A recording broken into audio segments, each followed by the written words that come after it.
What is up, guys? Welcome to this special edition of the All Elite Podcast right here on the WWE Podcast. I'm your host, Jeff Johnson. Double or Nothing 2020 is in the books, and what a great show this was from top to bottom. I really enjoyed everything about this show. We had some surprises, we had some big moments, we had some really great technical matches as well. Had some hard-hitting matches. This pay-per-view had a little bit of everything, so, that's something that AEW tends to do with their pay-per-views. They kind of give you a mixed bag, whatever you're a fan of. Women's wrestling, technical, in-ring stuff, the hardcore stuff. It's great. I love the stuff that they do, and this show was no exception. So we're going to do a breakdown of the entire show. But before we get started, I do want to tell you guys to make sure to subscribe to the WWE Podcast on all of your podcasting platforms, whether it be Apple Podcasts, Spotify, Google Podcasts, wherever you guys get your podcasts. Make sure you guys subscribe. And for you guys on Apple Podcasts, make sure to leave us a 5-star review and leave us a little comment. Tell us what you guys think about all the shows. We have content that goes out the entire week, and of course, specialty shows like this after pay-per-views. So make sure you guys subscribe and let us know what you guys think.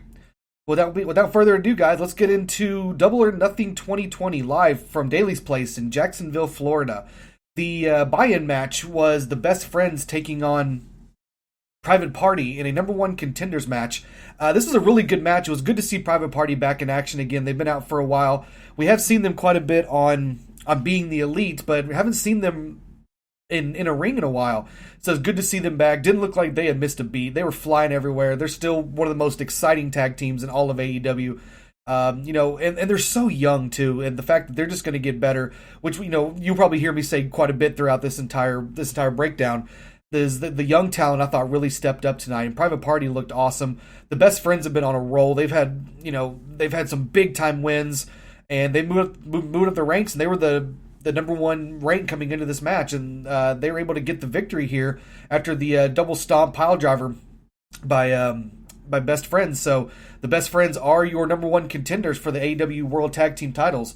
And now that we saw the return of Hangman Page this past week, and he and Kenny kind of seemed like maybe after this show they're on the same page, which we'll get to in the main event.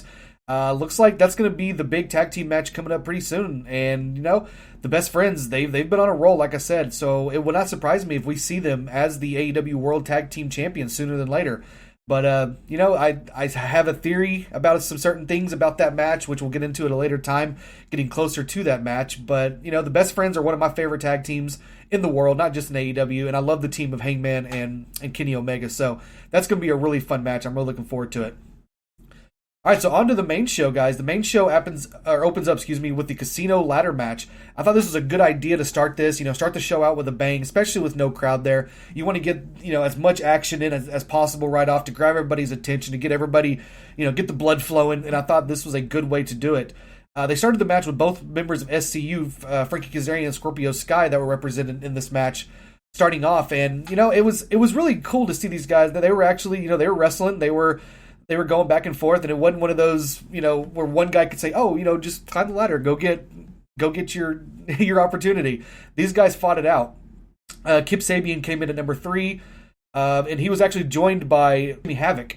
Havoc was wearing this awesome suit, this white suit that had like these bloodstained type of designs all over it, even on his tie too. It was really cool. It was an awesome looking suit, but. I like the way they did this because they had Havoc come in to even the odds. He helped out Sabian right off the bat, so it wasn't just SCU beating up on Kip Sabian to start off the match. Darby Allin, my pick to win this, came out at number 4, and he was crazy right off the bat. He ended up laying, I think it was Havoc across the ladder, jumped off the top of another ladder with his skateboard. Havoc moved, and Darby went pretty much legs and feet first while on his skateboard through the ladder. It was a crazy spot. I don't know how Darby Allin did not hurt himself doing that spot, but thankfully he did. Thankfully he was okay. Number 5 was Orange Cassidy, who was a favorite for a lot of the fans. I thought he had a good chance of winning this. He was definitely in Orange Cassidy mode. He was coming out very slow. Took him a good minute to get in the ring, and then he didn't want to put the ladder up. He kept standing on the ladder as it was down, trying to reach the chip. Couldn't do it, of course. Just complete awesome, Orange Cassidy and everything that he is. It was really funny. I enjoyed it. Number 6 was Colt Cabana. Cabana came out, and it looked like that he was actually going to help Orange Cassidy at first, but then he grabs Cassidy and throws him out of the ring. And Colt tries to go up, but he gets stopped by Kip Sabian. Number 7 was Joey Janela. Joey Janela took the spot of Rey Fenix. Unfortunately, Rey Fenix could not be in this match due to the injury he suffered on Dynamite this past Wednesday. But Joey Janela came out on fire. He just did a flipping senton off the stage to a couple of guys on the floor to start the match off. And, this match was right up his alley. And I think JR said the same thing on commentary, that this match, is something that Joey Janela is going to flourish. And I thought he looked really good in this match. He had a very, very good showing. Number 8 was Luchasaurus. Luchasaurus comes out, and, he's the big man of the match, so we thought. And, just it starts cleaning house. Knocks pretty much hits every single person in the match with different moves. He's standing tall, and then number 9 shows up, and it is our mystery engine, and it is none other than Brian Cage, formerly of Impact Wrestling and of Lucha Underground. Brian Cage comes out, and in a big surprise, he is joined by Taz. I guess Taz is going to be Brian Cage's manager going forward, which I love. I think this is a great team.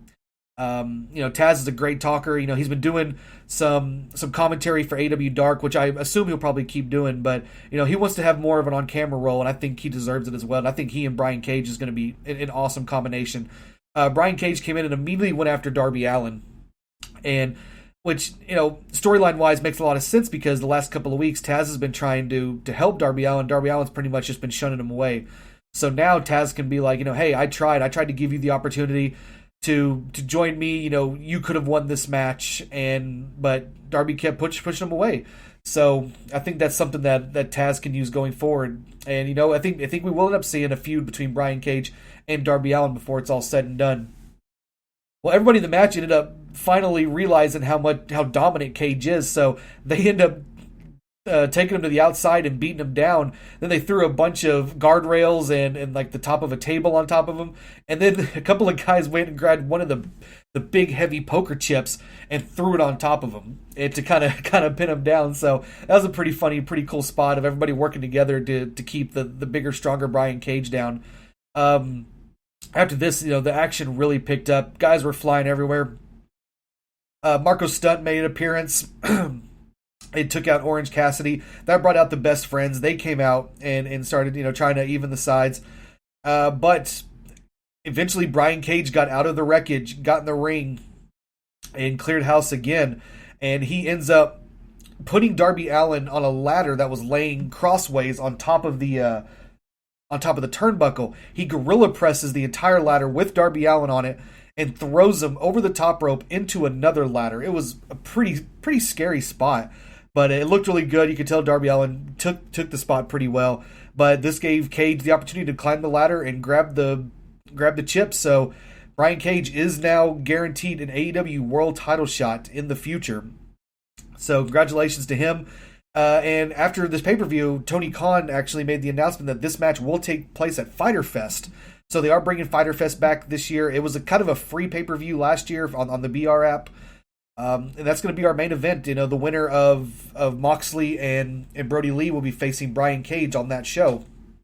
So, they're pushing Brian Cage hard right off the bat, which they should, because Brian Cage is a monster. He's a great worker. He looks like he's slimmed up a little bit and kind of shredded out. He looks like he's in incredible shape. He's always been in incredible shape, but even more now. And he was flying around. His striking looked good. This is the best I've seen Brian Cage look in any organization. So I think he's really motivated to make a big name for himself here in AEW. But Brian Cage is your winner of the Casino Ladder match. So congratulations to him.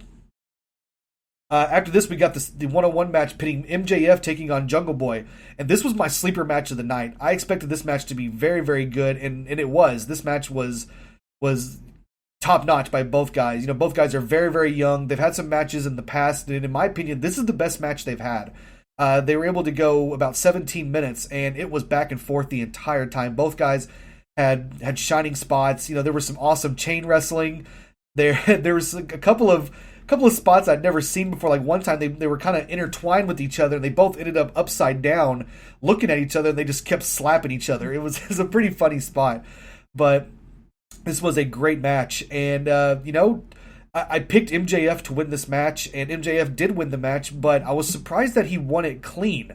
No Wardlow, no really any underhanded tactics by MJF, and he ended up getting like a modified roll up on Jungle Boy to get the win. So this was fun. This was an incredible match. I really enjoyed it. I went in this match with pretty high expectations because I know how good both these guys are. I don't think MJF gets the respect he deserves for his in-ring ability. Obviously, everybody knows he's a great talker. He can, talk anybody into the building. You want to see him lose, but his in-ring work is really top-notch. It is very, very good. And he showed this against Jungle Boy. And Jungle Boy is quick. He's very, very smooth with his moves, and MJF stayed with him move for move all the way through. So I was very, very impressed with both guys, but especially MJF in this match because he shows that he's, I know this term gets used a lot when it comes to like Lex Luger and stuff like that, but MJF is the total package. He brings everything that you want in a professional wrestler. He's got a great look. He's great in the ring. Obviously, he's great on the microphone, and that's why MJF is going to be a big factor in all the professional wrestling for the next 15, 20 years probably because he's still so young. So, he's just still getting his feet wet. And the fact that he's this big of a name already, and he's probably one of the most recognizable guys in AEW. Even with the big names there, he's, in my opinion, the biggest homegrown talent that they have. Darby Allin's up there too, but I would say MJF, when people look at AEW and then the guys that kind of grown through their system, it's MJF. And so he's still undefeated in this year. He's only had one loss, and as they've said during the matches, it was a 4-way match that he wasn't even pinned or submitted. So they're really pushing MJF big time. After the match, MJF motion to the camera that he's the future of the company, and he made the motion that he wants to be the champion. He's got big intentions when it comes to what he wants to do. But with Brian Cage lurking now, that's pretty interesting because those are two big time heels. Two different personalities, of course. Brian Cage is more of the strong man, the big brute. MJF's more of the conniving heel. So I'm interested to see how these guys are going to be, once they intertwine, because it's probably coming in because they both have the AEW World Title in their sights. Up next, we get our match for the first ever TNT champion taken between Cody and Lance Archer. Mike Tyson comes out first with the new TNT belt. And, everybody kind of had the same opinion on the TNT championship when they first saw it. They thought it was a little underwhelming. I saw a picture of it not long before this match started, and I was kind of like, it's okay. It's got a red strap. The belt is all kind of chromed out. It looked kind of basic, but the announcers told us that due to the pandemic and the fact that they haven't been able to get into a shop or whatever to get the entire title made, that this is just kind of a temporary. That there will be more plates put on. It'll be jazzed up a little bit. So I think by the time this championship is completed, it's going to look incredible. Man, this match was very good as well. Another one I felt like was going to be really good. And, I thought Lance Archer had a great showing here. Just big, strong guy. He's quickly become one of my favorite guys in this company. Just, he's so fluid. He moves around well for a big guy. And what a lot of people don't know is Lance Archer's 43 years old. He's hit the prime of his career kind of later in his career. He really, in my opinion, didn't hit it until he was in New Japan. And he was already in his mid-30s at that point. So he really came into his own, kind of a late bloomer. And, he, being 43, you wouldn't know it. You think this guy was in his early 30s, at the latest. But, he's in there with Cody, who is one of the top pro wrestlers in the world, and they just went back and forth this entire time. There was a time where Archer really took over this match, and he was, really laying it to Cody. He hit his, I guess just the best way I can explain it is his old school type move that Undertaker does, where he walks the ropes, but instead of hitting a lariat, he jumps off and does a moonsault, which is super impressive for a guy that's 6'8", 275. I mean, that's a big dude doing that. But the turning point in this match is that Lance Archer went for the same move again. He goes up top and he walks the ropes while the referee is distracted by Jake Roberts. Arn Anderson jumps up and encroaches Lance Archer in the corner. And, we see this in pro wrestling a lot where, a manager will get involved, but not on the babyface side very often. So I was kind of surprised to see that. But in another turn that you don't see very often, another referee came out and told the referee of the match what Arn Anderson did. And by doing this, the referee ended up kicking out. I thought he was just kicking out Arn Anderson, but it looked like he kicked out Jake Roberts as well, because Roberts left the same time Anderson did. So it came down to just Archer and Cody in the ring. About a minute later, Jake comes back out with a bag in his hand. Obviously, you know that there's a snake inside of it. But Mike Tyson gets up and meets Jake Roberts in the aisle, takes off his shirt and intimidates Jake, and Jake kind of just stands there and, like, in fear, ends up walking to the back. And what this did is this distracted Archer enough for Cody to hit him with 2 crossroads and finally get the victory. So your first TNT champion is Cody Rhodes. He wins the title at about 22 minutes, pretty close, pretty long match here, but it was really good, very action packed from beginning to end. I thought both guys looked great. Cody's really found his niche as a babyface, in my opinion. I've always thought he was a good heel. When he left WWE and he was doing all the indie stints and doing the stuff in Ring of Honor and the Bullet Club, he was a heel, and he had that natural heel look. He had the blonde hair. He was a great heel, and when I realized that they were going to start turning him babyface here in AEW, I wasn't completely on board. I was like, I don't know if this is a good idea, because people know he's the one of the EVPs, he's one of the founders of the company, and if he gets booked to win something, people are going to go kind of be against it, especially the hardcore fans. But they've done a good job, I guess he too, of booking himself and other people booking him to not quite get there, and it's really had the crowd get behind him, plus the respect that they've done of him and his history in WWE, and how he is Mr. AEW. This is his life, this is his baby, and the fans have really taken to him as a babyface because of that.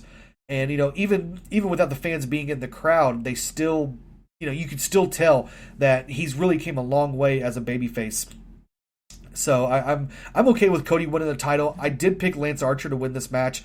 I do think Archer could have done a little more with the title than Cody, just because Archer has been that monster, that unbeatable heel that nobody's been able to figure out. So I feel like if he'd won the TNT title, it gave you that thought, oh, who's going to beat this guy? Nobody can beat him. Cody couldn't beat him. Nobody's been able to figure him out. Dustin couldn't beat him. So whenever somebody does finally knock off Lance Archer, it's going to be a big deal. But you can, in a way, they're kind of similar. You could say the same thing about Cody, is that Cody's arguably the biggest star in the company. Obviously you'll throw Jericho and you'll throw Ambrose. Sorry, woo, my bad. Throw Moxley up there. There are some big names, but Cody's definitely in the top. So if a younger guy, maybe like a Darby Allin or a Jungle Boy or even MJF, I think MJF would be perfect to come take this title off Cody because of everything that's happened between MJF and Cody already. So, when somebody not quite as established as Cody takes that title from him, it's going to be a big deal. So, I'm okay with this. I'm perfectly okay with Cody winning this match. But it was a good match. It was very, very fun from start to finish. Like I said, the spot with Arn, the referee coming out, you don't see that very often. You don't see another referee get involved when something like that happens. So it was a nice change.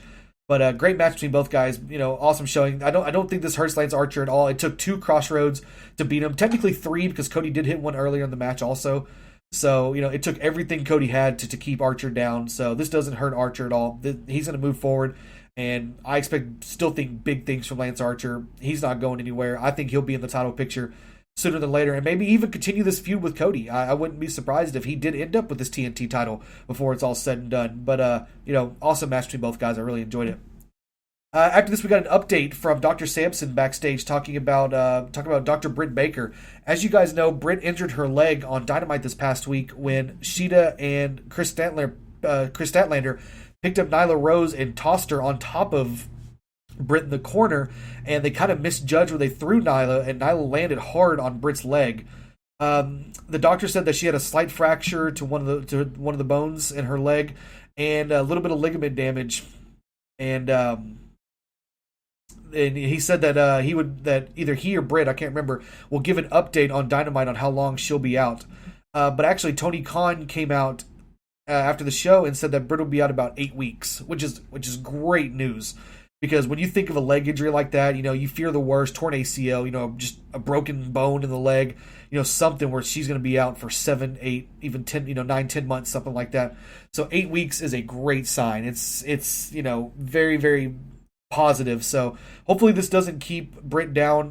She was on AEW Unrestricted, their podcast this week, and she talked about when she had the concussion at Fight for the Fallen last year, and how it really bothered her, and it kind of set her back, and kind of started doubting herself a little bit. So hopefully this doesn't affect her mentally. Hopefully she can still stay in it, because she's made such huge strides. People were very, very tough on her about her, is that she was still kind of learning the ring. She was getting kind of stale as a baby face. And, she really turned herself around in this heel role model gimmick, and she's really became a staple for the women's division in AEW. So hopefully when she comes back, everything will be good. I still think she'll be able to cut promos and stuff. She's still going to have some FaceTime on Dynamite, which is great. She just, she's just going to be out of the ring for a while. But, best wishes to Britt Baker. Hopefully this is a smooth recovery, and in 8 weeks we'll see her back, and she'll be better than ever. So up next we got the before-mentioned Chris Statlander taking on the replacement for Britt Baker in this match, Penelope Ford. This was a quick match, went about 7 or 8 minutes. Penelope got a couple of things in. She had a really nice Hurricane Rana in the match, but this was mostly for Chris Statlander. Statlander is so impressive. She's only been wrestling for about 4 years from what they've said, and she's so good. The way she moves around, her moves are very crisp. I think she's going to be. I mentioned Britt Baker being a staple of the women's division. I think Chris Statlander can be that too. This match kind of was what it was. It was a cool down match a little bit, but both ladies went out there and had a good showing. It wasn't bad at all. I do like Chris Statlander's Big Bang Theory finisher. It looks really good. And I thought Penelope took the move really well, too. It looked pretty devastating. But Chris Statlander does get the victory here. But I do want to talk about something real quick, that the talk online. And I was, kind of skimming through Twitter as this match was going on. And everybody was talking about how they enjoy Chris Statlander, but they hate the alien gimmick.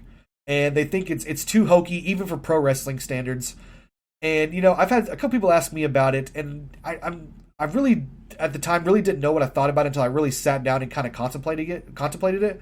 I don't think it's that bad. Is it out there? Of course. But how many things in pro wrestling do we see out there? I mean, there's so many things that are just wild and makes you scratch your head and just kind of go, yeah, okay. You just got to be open-minded. Pro wrestling is a show.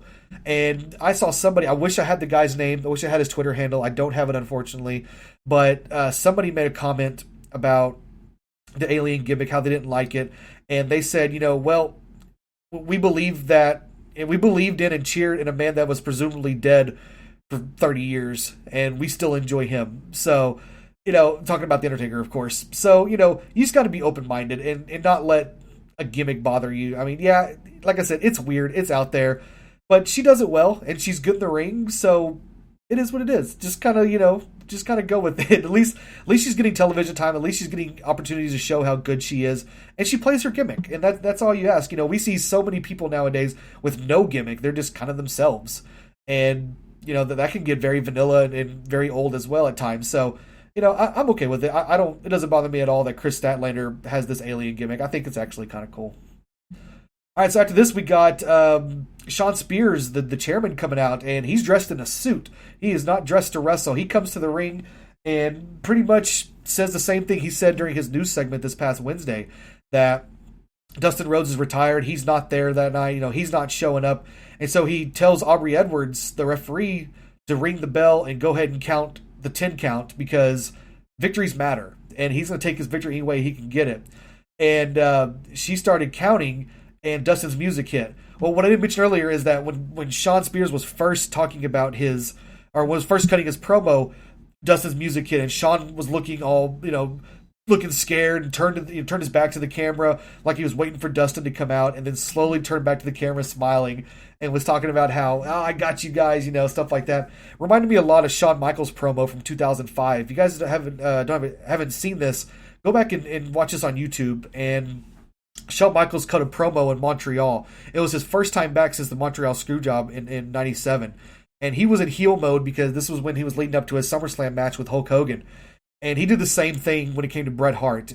Bret Hart's music played. He was freaking out about it, and it turns out he was behind it the entire time. So this promo really reminded me of that quite a bit.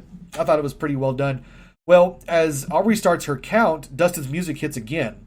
And Sean's starting to say, no, I know, just once, guys. You don't got to do it again. You don't got to do it again. Well, then Brandy Rhodes comes out and walks to the stage, and Sean's like, "What are you doing? You don't need to be out here," stuff like that. All of a sudden, Dustin shows up behind Sean. Sean turns around, and Dustin just starts unloading on him. This was a comedy match. It was Dustin pretty much all over Sean Spears. Dustin ended up ripping Sean's suit completely off of him, where Sean was in his boxers and his socks and a garter, which was kind of weird. But I guess I don't want to put it this way because but I can't think of any way to put it. The part that stuck out here was Sean Spears was on the outside, and the camera pans down to his boxers, and right in the middle of his boxers is a picture of Tully Blanchard. And it was pretty funny. The announcers were laughing it off, and Sean was, like mortified, and he was telling the camera, "Don't zoom in, don't zoom in." It was pretty funny. But he gets back in the ring, and as he gets back in there, Dustin hits the final Reckoning Slam to get the victory in about 3 minutes. So very quick match here. It was it was a comedy match. It was just to kind of put Dustin over and show that Dustin's still here. He's not going anywhere. He's still at the top of his game. And, it showed the personality of Sean Spears quite a bit. I know a lot of people kind of hated this match because they feel like Sean Spears went from a joke gimmick in WWE, by the time his Perfect 10 run was over, to kind of being a joke gimmick in AEW. But I don't see it that way. Sean Spears has had some really good victories, especially over the past couple of months with the pandemic and the empty crowds going on. Sean Spears had some good matches. And he's had matches with Cody and with some other guys. He's gotten some good victories. And I think this was just more of a way to show the comedic side of Sean, that he's a well-rounded pro wrestler. He's not just an in-ring guy. So I like that they're starting to show his comedic side a little more. I do hope that they do keep pushing him too as a good in-ring competitor, and they let him get victories. And every once in a while, let him show his comedic side. And I don't think there's anything wrong with that. So where they go from here will be interesting with Sean Spears, because if they just keep him as this comedy gimmick, I think it will hurt him a little bit. But if they give him this edge that he has shown that he has also, and he can kind of go back and forth between them, it'll work out really well. I'm going to make this comparison. I don't want you guys to blast me on Twitter and say, oh my God, Jeff said this and this. This is not, that's not what I'm getting at. But I remember when Steve Austin turned heel, and he was doing the stuff with Vince McMahon and Kurt Angle, and we started seeing the more comedic side and this other side of Steve Austin, and people really took to it. But he was also still, that he was still Stone Cold Steve Austin in the ring, and it worked out really well. I know people, have said that they didn't enjoy the Austin heel turn initially, stuff like that, and they weren't big on it, but he did some really good stuff as a heel. And I'm not sitting here saying Sean Spears is Steve Austin. That's the point I was getting. I don't want you guys to blast me and say Jeff said that Sean Spears is Steve Austin. That's not what I'm saying. What I'm saying is, you can be both sides of the pendulum, especially as a heel.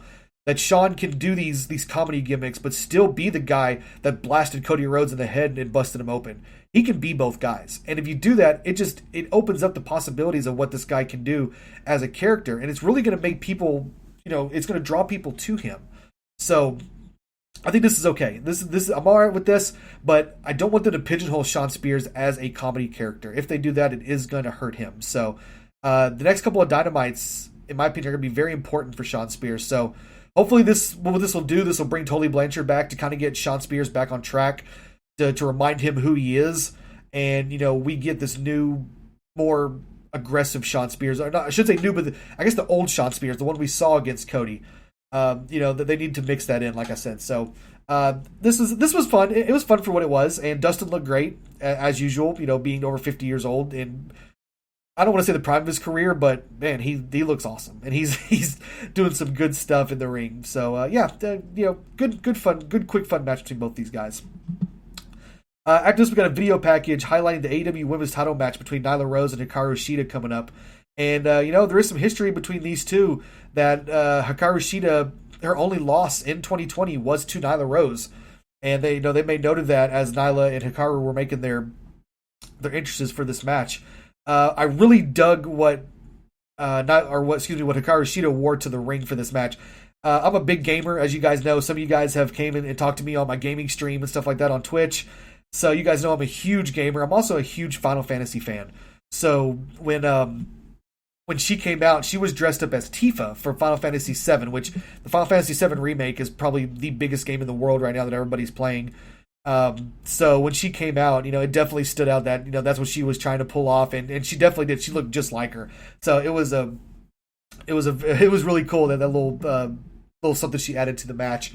But then Nyla Rose came out, and this was a really, really fun match. It was a no disqualification match, no count out match. And I think that added a good aspect to this because they were building it up pretty much as that, the no disqualification is going to work out more for Nyla than it does Shida. But really, it was kind of the other way around. Shida was able to use the kendo stick. She was able to use, some other stuff in this match. And really, it added an extra element that she could take it to Nyla Rose and not have to just rely on her wrestling ability because, Nyla Rose, she's the native beast. She's strong. And she, if you just look at them side by side, you would think Nyla Rose would just take her, So adding this extra aspect really added, in my opinion, helped Hikaru Shida in this match. And this match was very hard hitting. Both ladies just brought it. The biggest spot of the match for me was they were fighting. I guess you could call it in the crowd. They were fighting in the where the wrestlers kind of stand there and watch the match. And Hikaru Shida hit a jumping knee strike to Nyla. Nyla hit back into the big chip that was sitting up, and the chip fell over. And Nyla fell on top of it, and it was a really cool looking spot. It looked really, really good. But then they got back in the ring, and Shida hit a very, very impressive move. She hit an avalanche Falcon Arrow on Nyla Rose from the top rope. So, for those of you that don't know exactly what that is, if you guys didn't watch it, it's a Falcon Arrow from the top rope. And a Falcon Arrow is very difficult to do, much less somebody for Shida who's probably 120 pounds, if that, against Nyla Rose who's, right around the 200 mark. And she hit this Falcon Arrow, and it was perfect. I mean, it looked so good. Props to Shida for doing it. Props to Nyla for taking it perfectly. It looked awesome. I was very impressed by both ladies with this. And then after she hit that, it was a close 2 count, but Shida hit a couple of running knee strikes. Still couldn't put Nyla away, so she grabbed the kendo stick and hit a huge kendo stick shot to the head to Nyla to knock her down. Hit one more running knee, and Shida gets the victory and is now your new AEW Women's Champion. The match went about a little over 16 minutes. So this match was a lot of fun. This is one of my favorite matches of the night. It was probably my favorite women's match that I've seen so far. Shida and Britt Baker's up there too from a couple of weeks ago. I thought that was a really good match. But Hikaru Shida is on fire right now. And we've talked about that on our weekly show that, she's having great matches with everybody. They put the rocket behind her and she's becoming the face of the company. I don't want to make the comparisons between Japanese wrestlers. I think Riho and Shida are two completely different characters. And I know a lot of people have said, kind of compared them, but that's not fair to do. And I think they are just, they're completely different. But Shida, in my opinion, she's got more personality. She's a little more hard hitting than Riho is. And I think Riho is really good, but she's so tiny that a lot of stuff that she does, it's a little hard to believe it, especially with her, somebody against like a Nyla Rose, where you don't feel like her attacks are going to do that kind of damage. But Shida is so hard hitting with that Japanese strong style that it's believable. And I thought she looked incredible in this. I thought Nyla looked incredible in this match. Nyla's really came a long way, in my opinion. We talked about this past Wednesday that she looked a little lost out there for a while. That maybe the cameras were a little nerve-wracking for her. But she's really came into her own, and she's put on some really good matches. I know a lot of people have blamed Nyla for the injury that happened to Britt Baker. I don't, because she was the one being thrown. You can't blame her. She was just taking a bump. That's all she was doing, and it was just an unfortunate accident, unfortunately, that happens in pro wrestling. So, I thought this was a good showing by both ladies. But big, huge win by Hikaru Shida, and she celebrated with the title. She had tears in her eyes. It seemed like a big moment, and it really made you feel good for Shida, because she has gained this big fan base. Especially, it's going to sound weird, she's gained this fan base while the fans are gone. But you can just tell from social media and just her presence on screen that she's starting to believe in herself. And the fans are believing in her as well. So I think she's going to have a great title run. I think she's going to have it for a while. I feel like that there is some unfinished business with her and Britt Baker also, especially with the dude with the broken nose, and they've had some other altercations here and there. So when Britt comes back in 2 months, I think that's where they're going to end up going. What they do between now and then, I'm not sure. They could easily go Sheeta and Statlander. I think that might be the way. They could continue Sheeta and Nyla. I think that's a possibility as well. But with Statlander getting the victory tonight over Penelope Ford, I think that's going to move her up the rankings some. So, it will be a babyface matchup between the two, but they're both great workers. They're both great in the ring. Excuse me. So I expect that's probably where they're going to go. That's going to be a really fun match when that does happen. But yes, congratulations to Karu Shida, your new AEW Women's Champion. So after this, it's time for our 2 main events. First up is the AEW World Championship match between Jon Moxley and Brody Lee. We talked about this also this week, over the last couple of weeks, that I wasn't sure which match was going to main event because, do you put your world title on last, or do you put the star-studded match with the Stadium Stampede? And I believed at the time that the World Championship match was going to be the main event because it's your title. It should be on last. But by the time this match was all said and done, I understood why this didn't main event. And for a couple of reasons, and I'll get to those once we get to the breakdown. But this was the co-main. The main event ended up being the Stadium Stampede match. But this was a great match. This was a lot of fun. Both guys obviously know each other very well. They made sure we knew that over and over again during this match and leading up to it, that these guys, have history in, quote, other companies, as they said. So obviously, as you guys know, Jon Moxley was Dean Ambrose in The Shield, and Brody Lee was Luke Harper in the Wyatt family. So when they feuded, they spent some time together in the ring. So these guys do know each other very well. But this match was very, very hard hitting. I mean, these guys brought everything. I know we had the no DQ match earlier in the night for the women's title, but I almost kind of feel like they should have made this one that as well. Just throw it in there because they went all over the outside of the ring. They went through tables. There was Moxley got slammed on a barricade that was stationed up against another barricade. I mean, so there was a lot of outside out of the ring stuff done. Not a lot of 10 counts were trying to be made. So the rules were kind of thrown out for the most part. There wasn't like a blatant weapon use or anything like that, but yeah, it was a street fight. That's pretty much what this was. It was everywhere, but it was, like I said, very, very hard hitting. And I was watching this with as you guys know, my buddy Blake. He's my co-host on the MMA podcast. He's watching with me, and he was telling me, he's like, Brody Lee looks like he's kind of moving a little slow. And I started watching, and he was right. Brody Lee didn't. I mean, I don't know if he was trying to just be more methodical or what, but he did look like he was moving a little slow. Maybe he's trying to pace himself, but we've seen him move a lot faster in his other matches on Dynamite. So, obviously they knew they were going to go like 15, 20 minutes, so maybe he was just pacing himself. I don't know. But he did kind of get going later on in the match, but the first half of it did seem like he was moving a little slow. But I don't think that took away from the match. I think, both guys looked really good. It's hard to break down all the spots that happened in this match. There were so many. Moxley, tossed Brody Lee through the timekeeper's table. They had these big cardboard playing cards that Brody Lee suplexed, Ambrose suplexed Brody through. I think I don't remember exactly. One of the two. One of the two went through that. But so I mean, they kind of fought all over everywhere.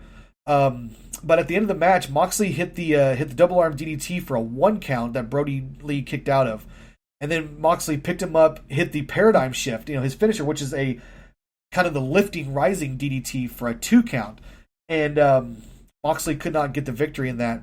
But actually, real quick, guys, before I get into the actual end of the match, I do want to talk about the big spot of the match. So both guys were fighting on the stage, and Moxley sets up Brody Lee for the paradigm shift, picks him up and hits it, and when he does, both guys go through the stage to the floor. And it was an awesome spot. It sounded good, it looked good, and it was definitely a throwback to back in the ECW days between Taz and Bam Bam Bigelow when they did a very similar spot when they went through the stage. So, seeing Taz earlier in the night and then seeing this, definitely some ECW throwback. I thought it was really well done. But both guys went through. They played it well. The doctors came and checked on them. They were down there for about, I don't know, 2 or 3 minutes. Moxley came up first, and he looked exhausted, but he wasn't hurting. But then Brody Lee came out, and he was busted open. He had the blood running down his face. I mean, it was cool. It was a really good visual. But that's kind of when Moxley took over the match. He hit, like I said, he hit the double arm DDT, hit the paradigm shift again. Still couldn't finish Brody Lee.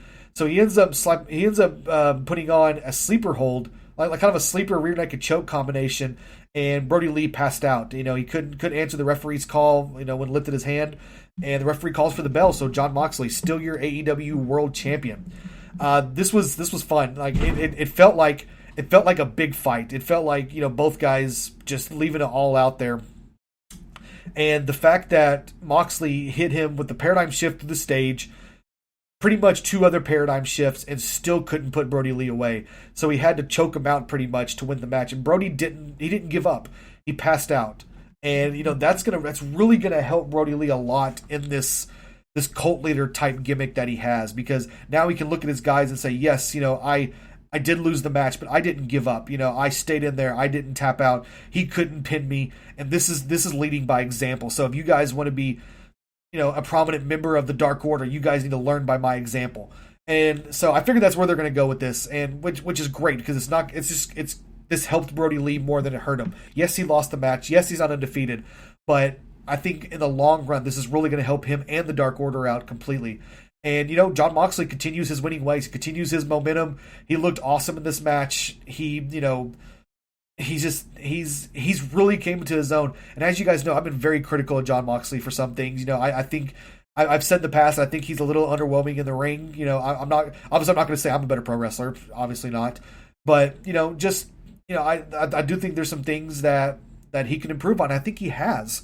His selling's gotten a lot better. His moves have gotten better. You can tell he's more motivated in upping his game when it comes to the in-ring action. He can cut a promo. He cuts one of the best promos in the company. He's never, lacked in that department. But he's really, really coming into his own when it comes to a complete pro wrestler and in his in-ring work. So I've really turned the corner with Jon Moxley, is what I'm trying to say. So, no more hate mail for me, for Jon Moxley. I'm there. I'm on the bandwagon. I'm a big Jon Moxley fan. I marked out like crazy when he debuted at Double or Nothing last year. So, I'm all on board. I'm on board for Moxley being the world champion. So, what this means is that at Fyter Fest, it will be Jon Moxley defending the AEW World title against Brian Cage. And that's a big match as well. Brian Cage brings a different dynamic than Brody Lee did. Brian Cage is the big muscle guy, but he's also very quick. He's got some good striking. So this is going to be a very, very fun, another very hard-hitting match between both guys. So I expect that to be a very great match whenever Fyter Fest happens, which they haven't announced yet exactly when the date will be for Fyter Fest. But Tony Khan will be making an announcement on Wednesday. So hopefully by the time we record our Wednesday show, I will have that news for you guys, and I will forward it to you to let you guys know exactly when Fyter Fest will be. All right, so it is time for our main event, guys. This is the Stadium Stampede match, pitting the members of the Inner Circle taking on the Elite. And I'm going to do my best to try to break this match down, because this match went everywhere. It went all over the entire stadium. All guys started off outside the ring. They didn't even start in it. I mean, it started as a stampede. Both teams ran at each other from about 50 yards apart and then just clashed. The Inner Circle came out wearing football jerseys and football pants, like they were decked out in gear. It was pretty funny. And then the Elite came out in their normal wrestling gear. So, like I said, guys, I'm going to do my best to try to break this down. Obviously, I'm not going to go spot by spot in this, because that would make this a 2-hour podcast probably, because there are so many things that happen. But just as an overview, this match was a lot of fun. And, we've seen these type of cinematic matches from WWE recently, with the Boneyard match, the Firefly match, and even the match with Ciampa and Gargano on NXT a few weeks ago. These have been kind of, I don't want to say the norm, but it's something they've been going to during the pandemic, because it adds a different element, a different perspective to these matches. And with there being these 10 guys fighting all over the stadium, this was the best way to shoot this. So, man, where do I start? So, all 5 guys were just brawling, just, using weapons, using just everything that they could do. There was a time in this match where Matt Jackson set up a ladder, climbed up on the goalpost, and hit a moonsault onto Jericho while he was being held. So that was a really fun spot. I think they said, I don't know, the goalpost is what, 10, 15 feet in the air. I mean, it's a pretty big drop, and Matt Jackson hit a perfect moonsault off the top of it. After this, the camera moves over to see Santana and Ortiz fighting with Matt Hardy, and there is a little bit of controversy in this match from what people were talking about. I didn't really think about this when it happened, I guess because I was just so engaged in this match. But there was a spot where they throw Matt Hardy into a pool, and Santana and Ortiz jump in, and they kind of, they pretty much start trying to drown him. They hold him under the water, and then the camera pans back, and Matt Hardy comes out of the water in a different Matt Hardy perspective, whether it be his Hardy Boys gimmick, his version 1 gimmick. They even threw some Matt Hardy facts up there, some old school Matt Hardy facts. And then he came out as broken Matt Hardy again. Like it was fun. It was really well done. But I understand the controversy with it because of the unfortunate passing of Shad Gaspard earlier this week, and him dying, passing away from drowning. So I understand why some people could be a little upset about it. But me personally, it didn't bother me. I didn't even think about it when it was going on. I was so into the match. And even now, afterwards, honestly, it doesn't bother me. I don't. I'm trying to not get any heat, but having a platform like this, I guess it is inevitable. It just unfortunate circumstances happen, guys. And yes, it is sad, and it does suck what happened to Shad Gaspard. But this is a show, and this is pro wrestling, and it was a spot in a match, and I don't think there was any ill intentions or ill will towards anybody for this spot. It was what it was. So I'm not upset about it. It doesn't bother me, and I thought it was really funny. I thought it was funny with the stuff that Matt Hardy was doing, throwing throwback to all of his old gimmicks, and I thought it was okay. I thought it was really well done. It was a lot of fun. Afterwards, Matt Hardy got out of it and actually duct taped Ortiz into a wheelchair, or the chair of wheels, as Matt likes to say. And Ortiz was pretty much stuck in this chair the rest of the match. So it was that was pretty funny as well. Afterwards, we showed Jake Hager walking through the corridors of the stadium, and he sees the horse that Hangman Page rode in on, because earlier in the match, Hangman Page was walking through the back with his horse trying to find Sammy Guevara, and he finds a bar. So he ends up saying, okay, I'm not going to chase Sammy Guevara anymore. I'm just going to go to the bar, typical Hangman Page. And so Hager's back and sees the horse, so he goes to the bar as well. Hager sits down next to Page, and Page slides him a drink. They throw the drink down, and then they start brawling. And this was a fun little brawl. Page broke a pull stick, a pull cue over the back of Hager. Hager no-sold it like a beast. And Hager ended up slamming Hangman on the table, on a pool table. And I think Hager was about to hit some big, his gut-wrench powerbomb. But Omega showed up and saved Hager from it. And so Hager and Page and Omega take over on Hager and just completely beat him down.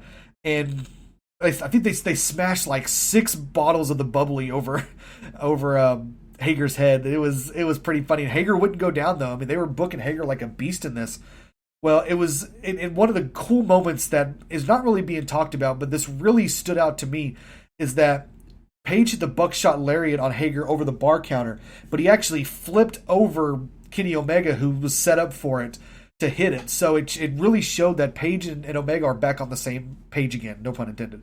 That, they're a tag team, they're the tag team champions, and after it happened, they had a quick drink together. Omega and Page had a quick drink, kind of a fist bump type thing, and they left the bar. So they're definitely showing that Omega and Page are back on the same page 100% going forward. And maybe it's just for now. Let's leave it at that. Maybe it's just for now. I'm still not leaving out hope about a heel turn from one of those two. I do think it's still coming, but I still think it's going to be a little bit before it does. So back on the field, we see Nick Jackson fighting with Sammy Guevara. And this was one of my favorite spots of the entire night. or no, I'm sorry, Matt Jackson. Matt Jackson was fighting with Sammy Guevara. Matt starts hitting his Northern Lights suplexes at the goal line, and he gets about, I don't know, about 5 yards, 6 yards away doing these Northern Lights over and over again. Then the camera pans away to some other fighting going on where Jericho and Nick Jackson are fighting, and kind of in between all the different guys fighting, it goes back to Matt Jackson doing these Northern Lights suplexes to Sammy Guevara. They go back to him a few minutes later, and they're at the 50-yard line, and Matt is still going with these Northern Lights suplexes. It cuts away again, comes back a few minutes later, and Matt is still again giving the Northern Lights suplexes to Guevara. This time they're at the other goal line, and they get into the end zone. So they pretty much were portraying that Matt Jackson gave Sammy Guevara these Northern Lights suplexes for 100 yards. It was really funny. It was really well done. I like the way it was shot.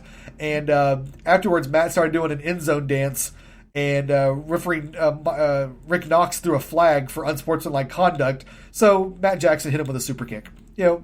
So typical Young Bucks fashion, but it was really funny. It was a great spot. I enjoyed it a lot. So it was fun. I really enjoyed that. Let's see. They go back to Jericho and Nick Jackson fighting, and Nick Jackson starts pulling out a bunch of footballs and starts throwing them at Jericho over and over again, and ends up hitting Jericho a little bit below the belt with one of them. And Matt comes over to help fight with Jericho. They set Jericho up on a table. Nick runs all the way up the stairs of the stadium, runs back down, jumps on the rail, and hits a big splash on Jericho through the table. It was very, very impressive. It was a big leap, too. And so that took Jericho out of the match. And right after this happened, Adam Page shows up with one of those line markers you see, the little machines that you push that put the chalk down on the ground. He comes just walking through with one of those and walks it up Jericho all the way over him, long ways, and then just keeps going. So you see this white line leading up to Jericho. The white line goes over Jericho, back to their side, and keeps going. So it was funny. Very, very funny spot. I popped pretty hard for that one.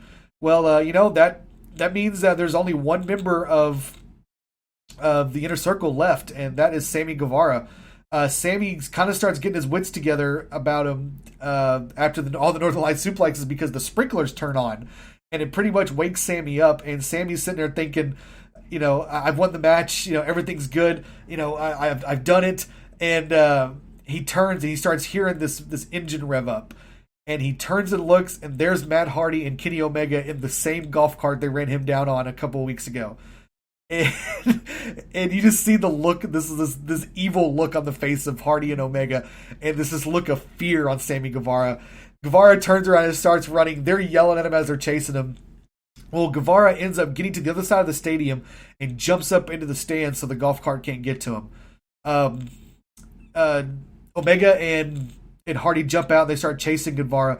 Guevara jumps up on this platform that's set up, and he's trying to fight the guys off, but to no avail. Omega finally gets to Guevara and hits a V trigger on him. And the reason they were able to get to him is because we started seeing the arrival of Neo 1, which I guess is the new best friend of Matt Hardy. This is the new Vanguard one, pretty much. That's what distracts Sammy enough for Omega to hit the V trigger. And probably one of the craziest spots I've seen in a long time. Definitely, with all the crazy spots that went on this night, this was the craziest spot. Kenny Omega lifts up Sammy Guevara for the one-winged angel, jumps off of this platform, and it had to have been 20 feet. I mean, easily 20 feet, 25 feet. Huge drop all the way to the ground where all these tables and I guess there was some cardboard set up. Just this huge setup that was down there of tables and stuff like that. And Omega hits the one-winged angel on Sammy through it. Omega puts his hand on top of him, and the referee referee Aubrey Edwards counts the 3 count for the Elite to get the victory over the Inner Circle in the Stadium Stampede match. Whew. That was a lot. That was a lot to break down. But guys, this match was a spectacle. This is what it was. There's so many moving parts. There's 10 different guys. Everybody had really shining moments, I thought. There was about a minute of in-ring action, because there was a ring setup. I didn't even mention it. There was a ring setup in the middle of the field that was used for about 1 or 2 minutes, and then after that, everybody kind of separated, went their own different ways, and that's when we got the individual fighting between everyone. So it was well done, guys. This was a, like I said, it was a spectacle. It was fun, and I like the Elite getting the victory. The Inner Circle have stood tall so many times over the Elite, and I did pick the Elite, or I did pick the Inner Circle to win this match. I thought they would continue their momentum, but in hindsight, I think the Elite winning is the right move. They haven't had the most momentum. They've been kind of dysfunctional, and especially the stuff between Hangman Page and Kenny a little bit, and then Hangman Page and Matt Jackson have had their go-arounds. Nick Jackson being out for a long time with the injury and the kayfabe injury and the birth of his child. So it shows that the Elite are back. They're a formidable team. But like I said, guys, I don't think this is permanent. I don't. I think something's still going to go on.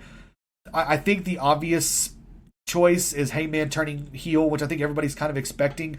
But I'm still kind of on the fence about it, that I think maybe it could be Omega. Because we've seen what heel Kenny Omega can do, especially in New Japan.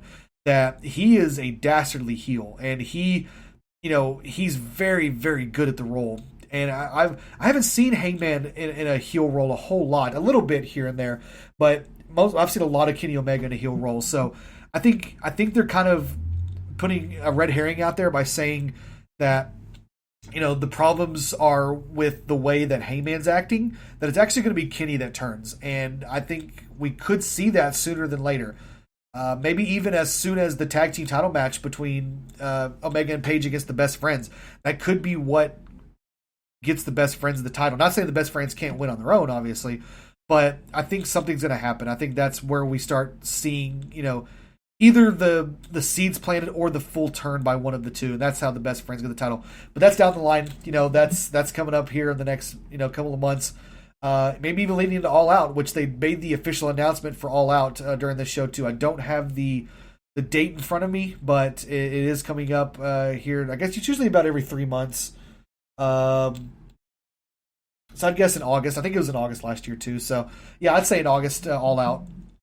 I don't know if they'll wait that long, but by then I think we will see something happen between Omega and Hangman Page. But with that being said, guys, that's going to be it for me for tonight. I hope you guys enjoyed the breakdown. I hope you guys enjoyed Double or Nothing. It was a really good show. It was definitely a different perspective than I had of Double or Nothing last year, because as I've told you guys, I was at Double or Nothing last year, and the crowd was loud. It was rocking the entire night. The Moxley debut got one of the loudest reactions I've ever heard, and this was a different night because there wasn't a crowd. The only people that were in the crowd were the other wrestlers, as we've seen on Dynamite throughout the weeks. But they were very boisterous. It made for a really good show, and this entire thing was a spectacle, especially that Stadium Stampede match. But there wasn't anything on the show I just disliked, which you guys know I'm a pretty positive person as it is when it comes to AEW. I like a lot of stuff they do, but this was a good pay-per-view. I really enjoyed it a lot, and they've loosened up or tied up some loose ends, and they've started some other stuff going forward. So, I think the addition of Brian Cage is huge. He's been trying to come to the company for a while. There were rumors he was going to be there at Double or Nothing last year for the Battle Royal, but due to his commitments and his contract with Impact, he couldn't be there. But now he's a free agent, or I guess probably not anymore. I mean, he's practically the number one contender, so I'm assuming he has an AEW contract at this point. So getting him is big. I think that's a big get for them, especially since the last few guys they brought in, they have been ex-WWE talent. And I know, a lot of people are starting to say that, they're bringing in the WWE guys that didn't make it or whatever, which I think is ludicrous. But now they're showing, hey, we're bringing in other guys too, some other big names from other organizations, because they're out there. There are some big ones. There's some other ones too that I would like to see, that I'm going to keep you guys in mystery of who I really want to see. One of them is a big female wrestler from Lucha Underground. See if you guys can hit me up to see if you can tell me who I'm talking about. But I liked everything about the show, guys. It was fun. If you guys haven't watched it, make sure you guys find it somewhere. Check the replay. Spend the $50. Support AEW. I'm just we don't have a whole lot of entertainment right now, especially when it comes to sports. So for AEW to put on a show like this, it was very very it was well done, guys. So like I said, fork it over. Don't find a legal stream or anything like that. Support pro wrestling. It's out there, and they're here to entertain us every single week. So. All right, guys, that's going to be it. Like I said, I appreciate you guys hanging out. We will be back on Thursday for the Dynamite breakdown. It's going to be a big show, with the fallout of Double or Nothing. I'm curious where they're going to go with some storylines. The AEW title is going to be a big talking point going forward because there's a lot of people getting in line. We got Brian Cage, we got MJF. Brody Lee still going to be hanging around. Where does Lance Archer go from here after losing to Cody Rhodes? I think those are all big questions we're going to get answered coming up on Thursdays. So I hope you guys have a great rest of the weekend, and I will see you guys this week for the Dynamite breakdown. Take care.